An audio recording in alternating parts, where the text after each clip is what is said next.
A continuación, Gustavo Hinz nos va a hacer su presentación. Gustavo es socio de Deloitte y está a cargo de la práctica de infraestructura de capital, proyectos de capital para Argentina, Paraguay y Bolivia. Su campo de acción es, entre otros, el asesoramiento en estructuraciones financieras de grandes proyectos, incluyendo PPP, asociaciones público-privadas, asesoramiento a gobiernos en proyectos de infraestructura para transporte urbano, carreteras, aeropuertos, agua y saneamiento y viviendas, y también incluyendo sus aspectos socioambientales. Su equipo actualmente está apoyando al Ministerio de Obras y Comunicaciones de Paraguay en la estructuración de la fase de preinversión para los grandes proyectos de infraestructura. Gustavo. Bueno, es una presentación breve de 15 minutos. Acá solamente vamos a mostrar lo que nosotros estamos haciendo en Paraguay en el frente de lo que es la ley de APP o el apoyo y la estructuración de 2 o 3 grandes proyectos.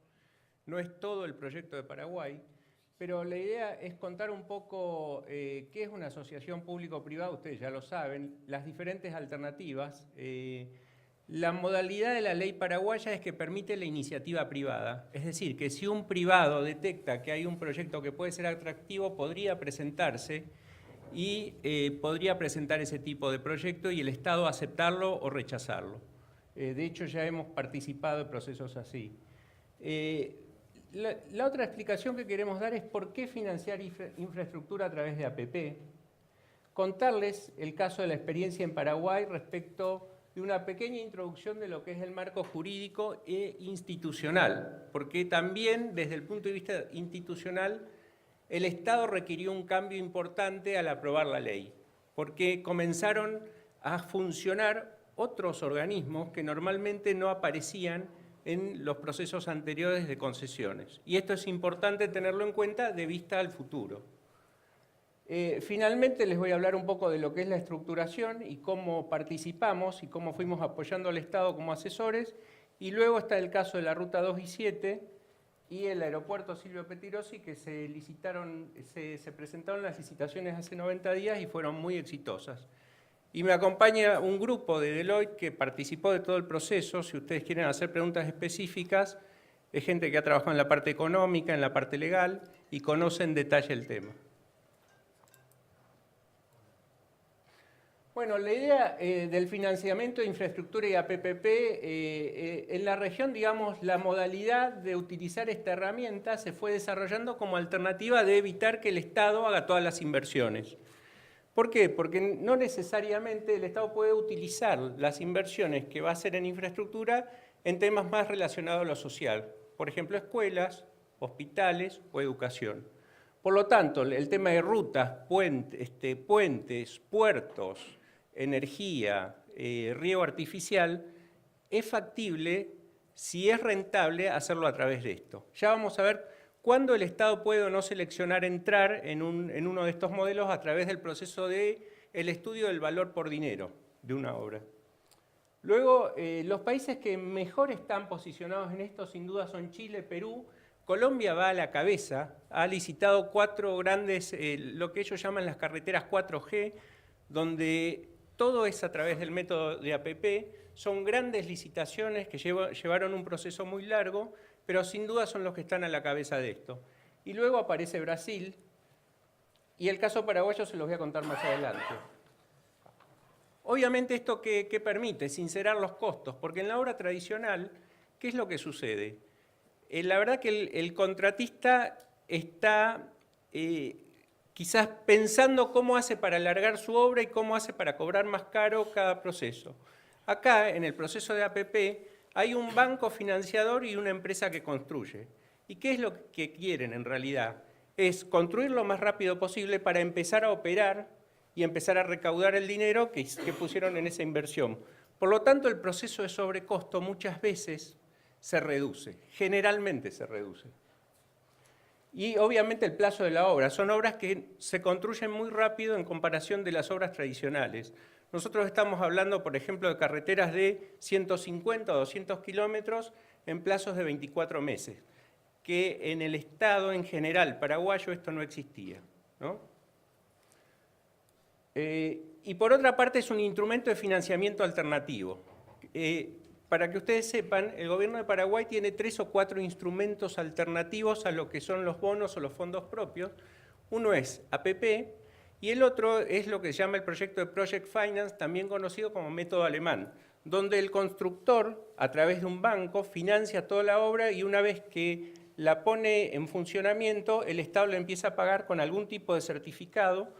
A los 10 años se empieza realmente a pagar la obra y ese certificado es vendible en los mercados del mundo. Ese es un instrumento que todavía no está presente en Argentina. Bueno, y como les dije, los sobreplazos son generalmente transferidos al oferente y también los riesgos de construcción. Hay ciertos riesgos que se transfieren al oferente y riesgos que retiene el Estado. Por ejemplo, en una carretera el riesgo de demanda lo retiene el Estado, porque hay que garantizarle al constructor que va a recaudar cuando opere la obra determinada cantidad de dinero por el proceso de peajes. O, por ejemplo, todo lo que es el proceso de expropiaciones es un riesgo que permanece dentro del Estado, porque ese sí no se lo puede transferir al privado. No sé si hay algún riesgo así importante que me estoy olvidando, pero estos son los dos más importantes, generalmente en el proceso de construcción. Adelante. Bueno, obviamente, lo que les contaba, los riesgos de diseño, los sobrecostos, sobreplazos son retenidos por el Estado. Ahora los contratistas establecen los costos de la obra y la verdad es que en el proceso de la estructuración de una APP entran 3 partes bien diferenciadas. Una parte técnica, que es la que construye el proyecto, sin ser un proyecto de ingeniería en detalle, es un proyecto que tiene muy buena información. En función de esto se establece todo el modelo financiero, y en función de los estudios de prefactibilidad o factibilidad se establecen los modelos financieros, es decir, cuánto voy a recaudar o cuánto me va a costar la obra y cuánto voy a demorar en el proceso de recuperar el dinero para esa inversión. Esto es muy importante en el proceso de estructuración porque estos son los 3 componentes que forman parte de la licitación.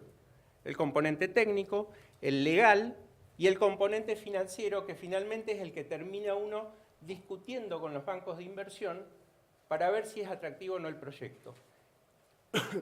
Eso todo está cubierto por un marco de lo que sería el componente de la matriz de riesgo. ¿Dónde dejo cada uno de los riesgos? Si dejo en el tejado del Estado los riesgos o si los dejo en el tejado del privado. Y ahí es el proceso, bueno, Gustavo Señora quizás puede contar y Germán también, que participaron, porque muchas veces el Estado dice, bueno, el proyecto es demasiado privatista. Y el privado dice el proyecto es demasiado estatista. Entonces, el consultor tiene que acompañarlo en el justo medio y hacer hablar a las partes para que esto funcione bien. Lo que también tenemos que saber de esto es que acá nosotros esto no es una obra pública tradicional. Acá estamos haciendo una selección competitiva de un proveedor con el que vamos a estar 30 años conviviendo. Por lo tanto, no podemos dejar entrar a cualquier iluminado. Tiene que ser gente con experiencia, generalmente se busca gente con mucha experiencia en construcción y gente con mucha experiencia en la operación. Y eso debe quedar muy bien en el pliego cuando se arma el proceso de estructuración de la licitación. Y esas son presiones muy fuertes que se reciben de parte del Estado o de parte de los privados, y ahí hay que tener un pulso muy firme para asesorar muy bien al Estado y también al privado, decirle, mira, esto no te lo puedo dar. O al Estado diciendo, mira, acá vamos a tener que ceder porque no olvidemos que nosotros estamos en Latinoamérica. No es lo mismo hacer un proyecto de APP en Suecia que en Paraguay o en Argentina, donde no están acostumbrados los inversores a enterrar el dinero y que se los paguemos a los 30 o 40 años, ¿no? Esto hay que tener muy en cuenta nuestro pasado también. Bueno, se transfieren todos los riesgos de construcción, los sobrecostos, sobrepasos, y todo esto es absorbido en el precio ofertado normalmente, pero obviamente el que gana la licitación, ¿quién es? El que tiene el valor actual neto detraído, el que presenta, digamos, la mejor oferta. Este sería el que termina ganando la licitación. Sobre todos los proyectos que pasan la parte técnica, finalmente el que le va a dar al Estado más dinero, ese es el que termina ganando la licitación. Adelante. ¿Por qué financiar infraestructura? Bueno, la idea es buscar un socio estratégico que se haga cargo de la operación y el mantenimiento de todas las grandes obras de infraestructura y que realmente lo haga de una manera competitiva, porque al Estado le interesa tener la infraestructura para abaratar todos sus costos. Nosotros, por ejemplo, tenemos costos de logística muy caros. Mover la soja desde Corrientes hasta Rosario nos cuesta más caro que mover un contenedor desde Rosario a China. Este es un tema que nosotros tenemos que solucionar. Y esto, sin inversión, es imposible. La única manera de abordar esta inversión para el Estado, sin endeudarse a través de un organismo multilateral o a través de bonos, es a través de este esquema de asociaciones. Bueno, esto ya lo conté, así que adelante. Los principales beneficios. Bueno, el principal beneficio es el aporte de conocimiento y la tecnología por parte del sector privado, porque normalmente las empresas que compiten con esto son grandes empresas. Y la verdad es que traen una tecnología que normalmente el país no tiene. Por lo tanto, es muy interesante porque el proceso de desarrollo es muy rápido. La ayuda del sector privado para solventar todas las limitaciones del sector público en los grandes gastos de infraestructura. Hay obras que hay que abordar, aunque el valor por dinero muchas veces no sea el adecuado, es necesario abordarlas y ya voy a explicar, digamos, por qué una APP, a pesar de no parecer rentable, sí puede ser interesante para el Estado. Como el caso de cárceles, por ejemplo. Una cárcel nunca va a ser superavitaria. Sin embargo, puede ser interesante para el Estado dar el tema de una cárcel en APP. Bueno, el mantenimiento de la infraestructura y la operación de los servicios asociados a la misma, tanto en los aspectos operativos como en el fondeo. Eso es otro de los beneficios. El esquema de sobrecostos y sobreplazos habituales. Luego lo que decía, el estudio de valor por dinero es lo que determina objetivamente si el Estado entra o no entra en el proceso. Si el valor por dinero de la obra, es decir, una vez que yo hago todo el estudio de la obra, de la inversión y de lo que voy a recaudar en el proceso de 30 años y de la recuperación del dinero, en el caso que el Estado tenga que hacer aportes, porque a veces no los hace, me da negativo o positivo, dependiendo del tipo de proyecto, entro o no entro. Esa ya es una decisión gubernamental. Pero nuestro rol, digamos, como consultores o asesores, es poner en blanco y negro al Estado, decirle, bueno, ¿esto va o no va a ser rentable? Por esta circunstancia. Y desde el punto de la economía, bueno, es un instrumento que combina mejor acceso a fuentes de financiamiento. Una de las condiciones importantes en el caso de Paraguay es que para hacer investment grade les piden que desarrolle una APP. Bueno, ellos desarrollaron 2 en un año. Y esto, la verdad, que marca una confiabilidad al país porque hay inversores que están dispuestos a enterrar dinero por mucho tiempo y operar ese dinero bajo ciertas leyes. El tema de APP también necesita ciertas covenants, porque obviamente puede pasar que cambie un gobierno y vengan otros con otras ideas. Entonces, estas covenants son muy importantes en todo el proceso del desarrollo de la estructuración y dentro de la ley deben estar mencionadas, y si no están mencionadas en la ley, en la aplicación específica, cuando se reglamenta la norma, debe haber algún tipo de instrumento que permita al privado asegurarse su inversión. Bueno, finalmente la experiencia en Paraguay. Paraguay en los últimos 90 días licitó 2 grandes proyectos bajo la modalidad de APP y se incorporó al club de los que licitaron APP finalmente. Ellos la ley la tuvieron en el 2013 y la reglamentación fue en el 2014. Inicialmente estaban asesorados por un organismo multilateral de crédito que les dijo que en 24 meses podían licitar el proyecto. Entonces nos consultaron a nosotros y le dijimos que en 8 meses podíamos sacar la licitación, bajo ciertas condiciones. Luego de varias discusiones se sentaron con nosotros y nos dijeron que nos contrataron no porque tengamos 160 experiencias exitosas, sino porque tenemos 4 o 5 que no lo han sido. Y la verdad es que es muy importante los fracasos que hemos tenido, porque de esos aprendimos mucho más que de las experiencias exitosas.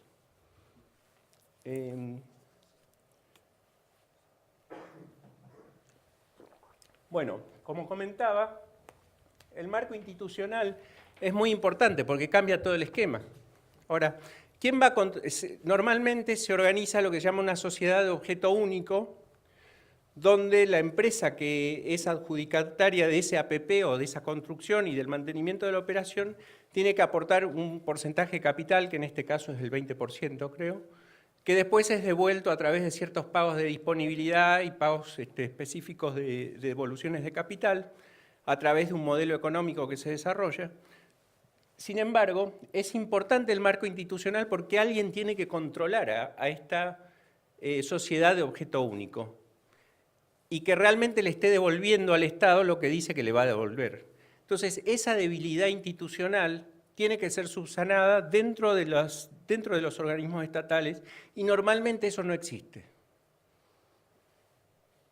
Una más. Bueno, ya les dije que Deloitte fue el que lo llevó adelante. ¿Qué hicimos ahí? En realidad, cuando el ministerio nos llama, nos propone armar un ministerio de nuevo, porque había mucha corrupción. El problema generalmente de la corrupción no solo estaba dado en las capas superiores, sino en las direcciones. Entonces, lo que le dijimos es, no podemos trabajar en este esquema. Lo que le proponemos nosotros tenemos un área de sector público muy fuerte, le proponemos en realidad separar los proyectos estratégicos y a través de un esquema de encomienda solo dedicarnos a los grandes proyectos. Y dentro de eso metimos todo lo que es APP y lo que nosotros llamamos Project Finance o método alemán. Y dentro de esta dirección de proyectos estratégicos desarrollamos un grupo especialista en APP. En principio nosotros fuimos con muchos ingenieros, después nos dimos cuenta que necesitábamos abogados y economistas. Porque finalmente hay que sentarse con los bancos a negociar por qué quieren o no poner la plata. Y eso tiene que ver mucho con los riesgos dónde quedan, de la construcción, de la expropiación, de demanda. No sé si me estoy olvidando alguno. Bueno, riesgos si se cae, por ejemplo, se comenzaron a plantear ciertos riesgos. El constructor construye. Vamos a suponer que durante el proceso de construcción presenta una convocatoria. Entonces el banco dice, ¿y me van a devolver ese dinero? Sí, te lo vamos a devolver. Pero también quiero los intereses del tiempo que estuvo. Es decir, cada uno de los temas tiene que ser discutido muy en detalle. Y eso tiene que quedar dentro del contrato que se arma con el privado. Bueno, se creó un organismo integrado por profesionales de diferentes disciplinas. Ya les dije que en realidad cambiamos todos los ingenieros por varios abogados y varios economistas. Está liderando todo el desarrollo de iniciativas que tiene el Ministerio de Obras Públicas. Como es el que más experiencia tiene, también está pasando que, por ejemplo, el Ministerio de Justicia, que quiere hacer cárcel, a través del esquema de encomienda nos está... no sé cómo estoy con el tiempo. Un minuto más. Bueno, le están derivando todos los procesos porque es el grupo que más se ha profesionalizado dentro del Estado. Una más y ya.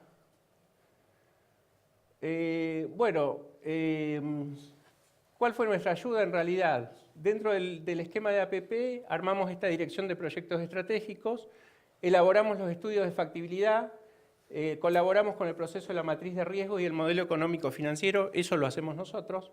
Hacemos el estudio de valor por dinero, el proyecto de ingeniería, que no es ingeniería en detalle, pero sí es una ingeniería bastante importante.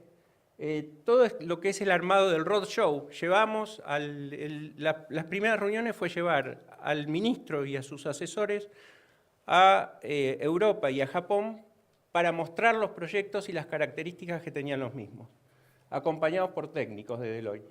Y luego una activa intervención en el proceso competitivo, porque los inversores solo se presentan si el proceso es atractivo, si no, no se presentan. Entonces, en ese diálogo competitivo, nosotros teníamos que estar presentes para poder ir modificando el contrato que el Estado quería hacer con los potenciales adjudicatarios. Muchas gracias.